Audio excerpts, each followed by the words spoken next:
very, very pretty sunshine. In fact, we've got Peter Ugamov here having another go. Well, you'd have thought he'd learned his lesson yesterday at that long attack, but now he's gone again.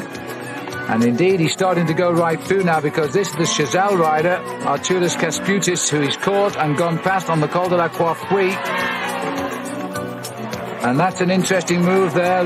Pascal Lino, that was. As they now come over the top, and there's big time gaps here. Lino's gone over 50 seconds down. Broiking here, 1 minute and 54 seconds down. And Richard Virenque bringing the rest of the main field, including Indurain, over the Col de la Forclaz.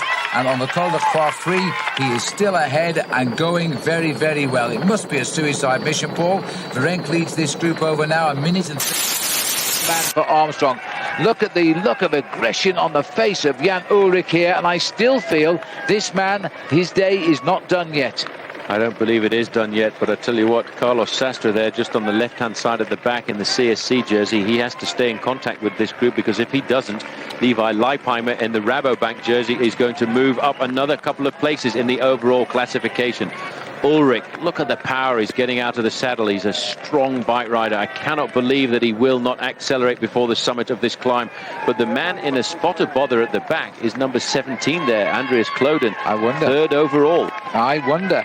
And we still have 3 kilometres of this tempo riding to go to the summit. Look at this. Leipheimer's got it big time. He's got to hold on. He's got to go again. He's going again, because he's got 3 kilometres still to go to the summit. Well, he was on the river there. He was just hoping he could stay in contact, and the acceleration put on the front there by Floyd Landis has popped him off the back of the group. Takes on board a bottle there, ice cold water to try and keep him awake, try and keep himself concentrated. Now, when this happens to you, you've got to sit back for a few hundred meters, try and recuperate, try and you get yourself into a rhythm, because if you don't, you can lose big time.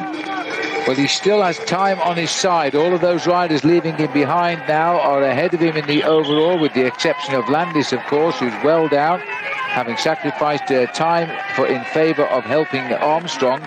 So he still could move up to 9th overall, but he's got to keep his rhythm. But the thing is, he's got to do his own rhythm now. He's been dictated his rhythm so far, and it's not good. He's got to do his own rhythm now. Well, you can see his legs, they're buckling under the strain, and still Floyd Landis is riding on the front. It looks like Spider-Man.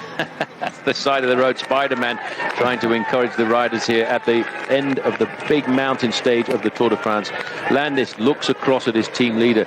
Team leader hardly even acknowledges the stare. He's just concentrated. I think what he's looking at right now is Paris, to see if he can see it in the distance. This is further down. The 2 Frenchmen, Richard Virenque and Sandy Cassar. Yes, and Cassar also riding ahead of the other white jersey today, which is Voigtler. And Voigtler will be ahead of everybody else in that. And Sastre has now gone 1 minute winning the stage of the Tour de France, the next minute hanging on.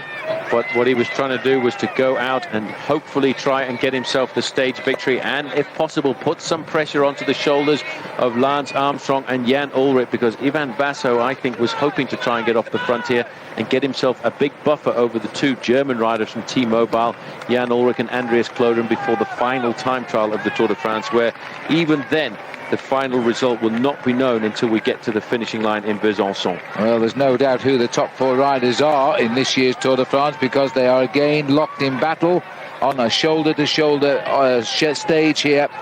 And again, the pacemaker Landis. Landis wallows in 35th in this race, but today, of course, finishing with these boys, he will jump up. Possibly, he won't go yet into a top 20 position. He might make top 30, but that's not why he's there at all. Carpet's losing ground all of the time now, as the battle for the white jersey will continue. Vive le Tour. Yes, indeed. Long live the Tour de France. We all agree with that, I'm sure. It's as popular as ever. As now further down here, Virenque's got a mate. Sandy Cassar is being paced also on the back there. Juan Miguel Mercado has been picked up here by Richard Virenque, and they're trying to keep Virenque in a high place in the overall classification. Virenque started the day in 16th place, 1932 behind. He's already got 1 victory to take up to Paris, and that's the lead in the King of the Mountains classification, where in theory, as long as he doesn't have an accident along the route, he will win that title for the 7th time.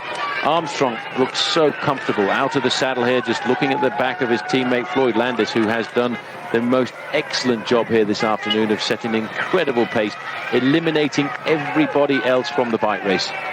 Well, the 1:42 time gap we're getting is back to the group containing Richard Virenque, which isn't a lot in my money. He's still surviving extremely well despite his efforts again today. Well, the efforts winning him the King of the Mountains title. Jan Ulrich, well, he has not attacked. The riders predicted he would. The fact he has not attacked, to me, means he can't attack. Well, he can't attack because of the tempo being set on the front of that group there by Floyd Landis. I think everybody's body is screaming out for surrender, saying, OK, that's fine. We are raising the white flag because Floyd Landis has done a magnificent job for Lance Armstrong. And all of the time, Armstrong has just been sitting there in defense, waiting to see if anybody has got the legs to attack him. 2 riders from the US Postal Service, 2 riders from T-Mobile. The man who, in fact, has been isolated is the man... Coureur en tête de course, un groupe qui va rapidement fondre dans l'ascension du col de la Croix-Fry. Au sommet, Rudy Mollard devant Staramae, un peu plus loin, Gaudu, Powell, Gilbert et Van Avermaet. Il y a 2 hommes à l'avant, le coureur d'Alpecin, il reviendra à hauteur de Nelson Paoles. C'est bien, il fallait de suite le sortir de la roue, c'est ce qu'il a fait. Et personne ne viendra enquiquiner Giulio Ciccone qui passe en tête à la Croix-Fry, 10 points dans l'Italien. Il s'est fait mal. Il a déjà peur, hein. Les bras là, c'est possible.